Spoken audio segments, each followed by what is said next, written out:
بسم اللہ الرحمن الرحیم۔ پاکستان کی سیاست، کچھ اندر کی خبریں، کچھ پیش رفت، کچھ نیریٹو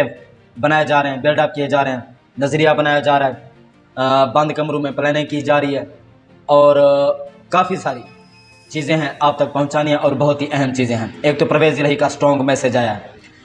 دوسرا یہ کہ عمران خان کے خلاف ایک خطرناک نیریٹو بلڈ اپ کیا جا رہا ہے، اور وہ خطرناک نیریٹو کیا ہے وہ آپ تک پہنچانا ہے۔ اور اس چیز پر بھی آج ہم ڈسکشن کریں گے کہ رشتہ داروں کو جب آپ پولیٹکس میں یا بڑے بڑے عہدوں پر نوازتے ہیں تو ان سے بیسیکلی آپ فائدہ اٹھاتے ہیں۔ وہ آپ کے جو رشتہ دار ہوتے ہیں یا مافیاز، رشتہ دار بہت بڑا کام کرتے ہیں کہ وہ آپ کو پروٹیکٹ کرتے ہیں، آپ کی خامیوں پر پردہ ڈالتے ہیں، چونکہ آپ نے ان کو عہدے دیے ہوتے ہیں، اس لیے وہ آپ کی نااہلی کو، کرپشن کو، بدعنوانی کو وہ منظر عام پر نہیں لاتے، الٹا ان کو کور اپ کرتے ہیں۔ اور کچھ مثالیں ہیں میں آپ کو دیتا ہوں کہ مسلمان جو ممالک ہیں انہوں نے ترقی کیوں نہیں کی۔ کچھ ممالک ہیں مسلم ممالک ہیں، کچھ انہوں نے ترقی کی ہے، لیکن اکثر جو مسلم ممالک ہیں وہ ترقی پذیر کیوں ہیں، اور ہم سے یورپ آگے کیوں نکل گیا۔ تو سب سے پہلے آپ کو بتاتے ہیں کہ پرویز الہی صاحب کا جو میسج ہے اسپیشلی پی ٹی آئی عوام کے لیے، جو پی ٹی آئی سپورٹرز ہیں، کہ آپ ڈٹے رہیں، آپ حق پر ہیں، آپ بالکل بھی ٹھیک راستے پر ہیں، آپ نے حوصلہ نہیں ہارنا، اور میں بھی، یعنی کہ ان کا مقصد یہ تھا کہ میں بھی ڈٹا ہوا ہوں اور آپ بھی پی ٹی آئی جو عمران خان صاحب ہیں چیئرمین، ان کے ساتھ کھڑے رہیں۔ ایک تو یہ بہت اچھی بات ہے، حالانکہ بہت قریبی جو عمران خان صاحب کے ساتھی تھے وہ چھوڑ گئے، 5 تو ایسے تھے کہ جن سے متعلق سن کر عمران خان صاحب خود حیران رہ گئے کہ یہ آخر کیسے کیوں ہوا، جن میں پرویز خٹک صاحب اور عامر کیانی صاحب، اس طرح 3-4 اور لوگ بھی ہیں جن سے عمران خان صاحب کو جو ہے نا یہ سن کر بزدار صاحب بھی کوئٹہ میں جا کر، حالانکہ ان کو وہاں کوئی مسئلہ نہیں تھا، وہ کسی کی کسٹڈی میں نہیں تھے، وہ کسی کی پناہ میں تھے، یعنی کہ کسی کے جس کے کہتے ہیں کہ چھت تلے تھے، وہ وہاں تھے، ان کو کوئی ان پر کیسز بھی نہیں تھے، کسی قسم کا کوئی پریشر دباؤ کوئی چیز بھی نہیں تھی، لیکن پھر بھی انہوں نے ایک بیان دیا ہے، ایک تو سیاست سے کنارہ کشی کیا، دوسرا ایک متنازعہ بیان دیا ہے کہ میں سیاست کرتا ہوں شرافت والی، تو میں شرافت والی ہی سیاست 9 مئی واقعہ جو تھا ثانیہ، اس کی مذمت کرتے ہوئے ساتھ یہ بولا ہے۔ تو اس کا مطلب یہ ہے کہ عمران خان صاحب شرافت والی سیاست نہیں کر رہے تھے، اس کا یہ تو بزدار صاحب ایک میرا میسج ہے آپ کے لیے کہ عمران خان صاحب نے پتہ نہیں کتنے لوگوں کو ناراض کر کے، کتنے اداروں سے ٹکر لے کے اس نے آپ کو وزیر اعلیٰ بنایا، تاکہ آپ چونکہ آپ سرائکی ہیں اور بزدار فیملی سے اور بلوچ ہیں، آپ بلوچوں کا جو سر ہے وہ فخر سے بلند ہو، اور ہوا بھی۔